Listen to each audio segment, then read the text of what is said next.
I'm Paul Levinson, and welcome to Light On, Light Through, episode 344, my review of The Peripheral, episode 1.6 on Amazon Prime this weekend. And I thought it was a really high-octane, high-intellect episode, by which I mean that the action, as good as it was, and it usually is really good, but that action was easily surpassed by the ideas and the razor-sharp conversation in this episode. And the height of that conversation was offered by Inspector Lowbeer. Great name, by the way, for a British cop. And it was given, that conversation, by Inspector Lowbeer, a tour de force performance by Alexandra Billings, who at her best barely let my near namesake Lev, another character in The Peripheral, get a word in edgewise, as Lowbeer spelled out what she thought was going on and exactly what she wanted. Lots of gems in that one-way conversation, but my favorite was her response to Lev asking her when she wanted to see the three peripherals and their operators, that is, our heroes from the near future, that Lowbeer had instructed Lev to summon. Now, or soonest, she responded. And that order is both a paragon of presumptive and reasonable at the very same time. Lev, however, contributes something more substantive in the subsequent conversation, in which he explains how every contact in the past provokes a branching of a new reality, which Lev and his people call a stub, S-T-U-B. Now, that's as good an explanation as you'll find of what time travel to the past can do, and how indeed it is even possible, whether the travel is physical or informational, because it explains how you could want to travel to the past in the first place, or want to change something there, if you succeed on interfering back then and changing that something. If you think about it, without those branches, that very change in the past that you wanted would remove the very reason you wanted to change that something in the very first place. In other words, it would erase the very motive for the erasure. In other words, what some people like me usually call alternate realities, which any interference in the past generates, or as I like to frequently say, is tripped off by any tip or drop of the time traveler's hat, well, that's called a branch by Lev, who then adds, we call that a stub. And then, in a linguistically further sweet part of the conversation, Lowbeer then wonders, but why call it stub?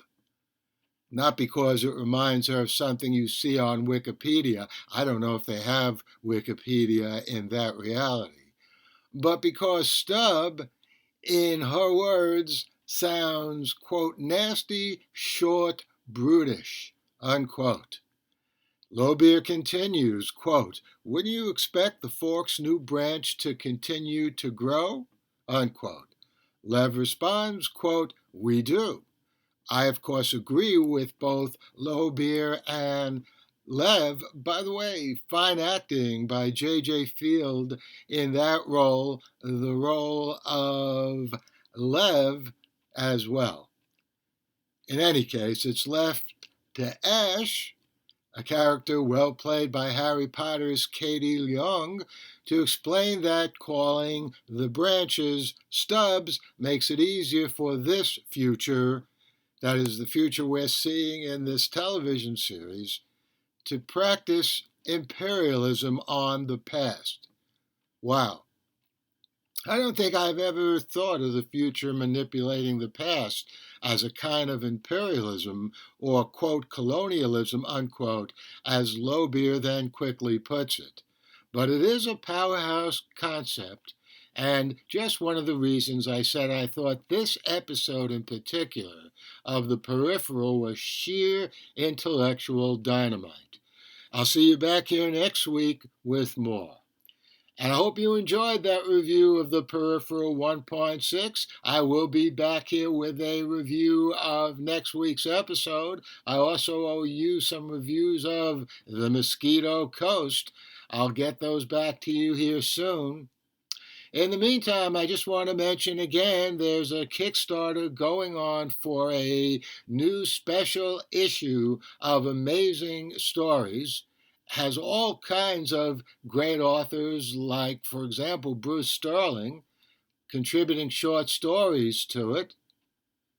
I have a short story that I'll be writing for that as well. I don't know whether you'd consider me a great author. In any case, you'll find in the show notes to this episode of Light On, Light Through a link to the Kickstarter page for Amazing Stories. Also, I'm sure you've heard in the news what happened in the past week. Some kind of probably anti-aircraft weapon launched by Ukraine to fight off those Russian invaders who are now mercilessly bombarding Ukraine with rocket attacks just about every night. Well, one of the anti-aircraft weapons landed in Poland and tragically killed 2 people there. So if you can contribute anything to the effort of these brave Ukrainians to get out of their country those Russian invaders once and for all, I hope you can do that. In the meantime, stay safe, stay sound, and enjoy. The Light on Light Through podcast.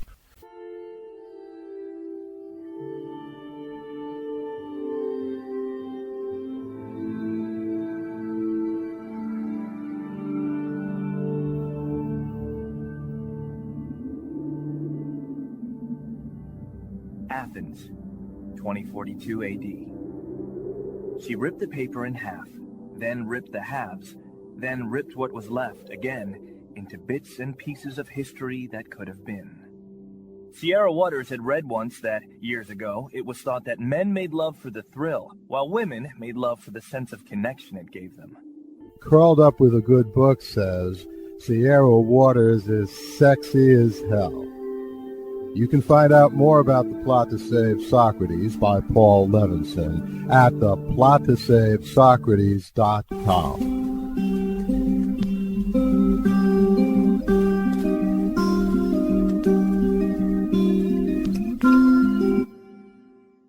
Paul Levinson spilt code about an ancient biotech war raging on in secret for centuries.